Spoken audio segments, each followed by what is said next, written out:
Mon ami, tu me demandes de savoir sur mon point de vue sur les dialogues qu'il y aura liés dans les jours qui viennent.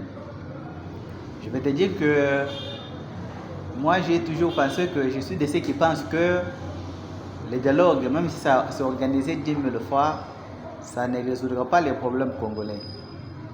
Le problème congolais, c'est un problème multidimensionnel. Et aussi, c'est un problème extérieur. La crise au Congo n'est pas causée par les Congolais eux-mêmes, non. Nous devons être d'accord sur les concepts et les articulations. Et aussi les conséquences. Puisque si tout le monde pense que le dialogue doit être une solution, moi j'ai dit non. Nous avons connu plusieurs dialogues dans ce pays, en commençant par le dialogue de Sun City. Le dialogue de Sun City qui a été organisé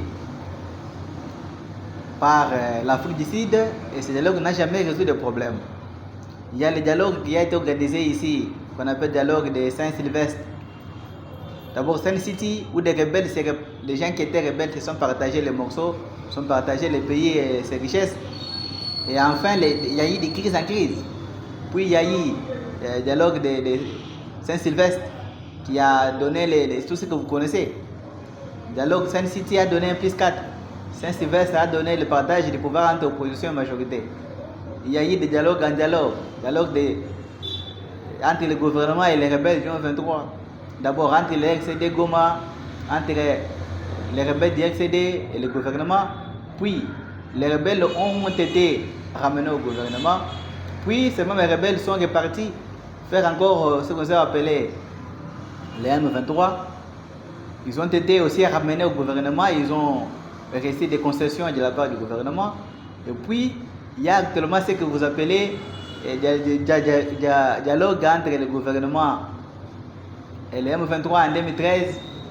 Tout ça, ce sont des choses que vous connaissez. Et ces dialogues n'ont jamais ramené la paix. Quand on prend ces rebelles, on les amène au gouvernement, ils ont des moyens. Et quand ils se sentent un peu menacés, ils rentrent dans la brousse, ils prennent des armes pour tuer des gens. Donc le dialogue pour moi, ce n'est pas une solution. Ce n'est pas une solution en fait.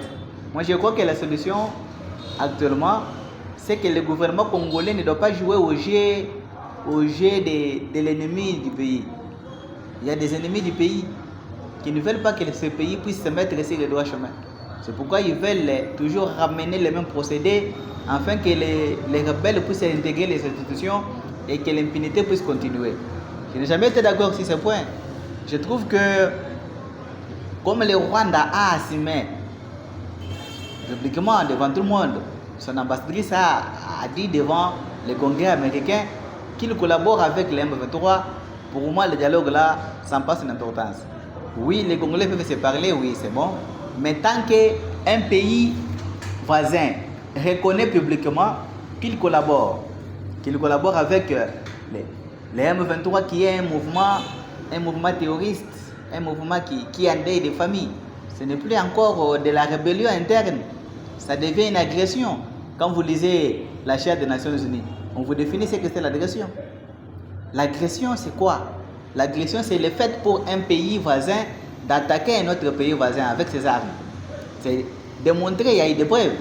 Il y a des preuves des experts des Nations Unies qui ont démontré noir sur blanc que Rwanda est entré au Congo avec des hommes, des armes, des munitions et ses matériels militaires.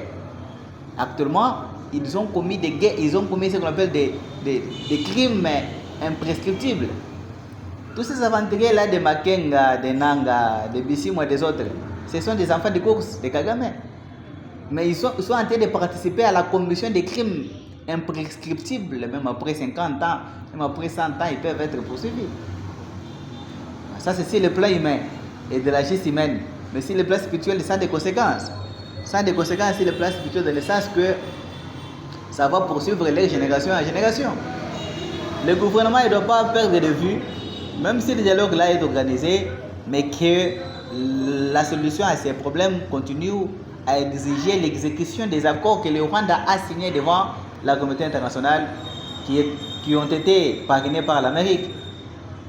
Que le Rwanda puisse respecter ces accords, que le Congo puisse construire son armée et qu'il soit prêt de se battre à tout moment avec le Rwanda. c'est de cette manière que le Congo sera respecté.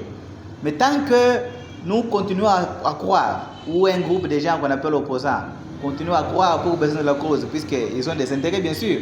Quand il y aura dialogue, il y aura partage de pouvoir, il y aura ceci, ils vont se retrouver ministres, ils vont marcher avec des cortèges, des gens qui ont tué, massacré, violé les femmes et tué des enfants seront des ministres et ils seront acclamés.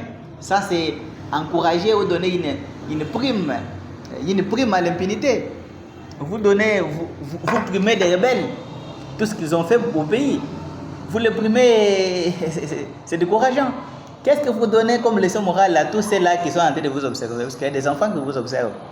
Ils disent, ils ont tué, ils ont été primés, ils sont devenus ministres.